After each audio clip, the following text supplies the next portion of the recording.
Enjoy daw ang weather, ang init-init dito guys. Nako, nakakapangit yun.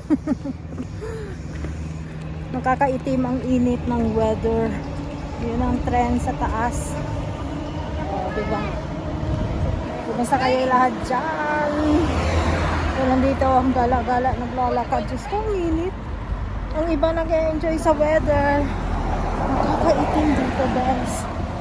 Nakakaitim siya. Kaya, sige lang, na-enjoy natin.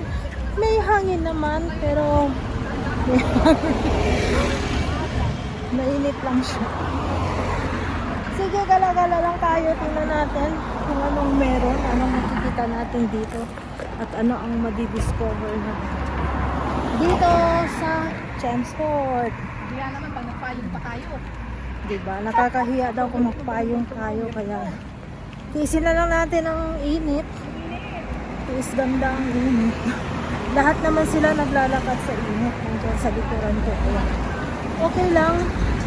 Kaya tara, samahan nyo ako. Punta lang kami sa Filipino, nahanap ko lang yung Filipino store.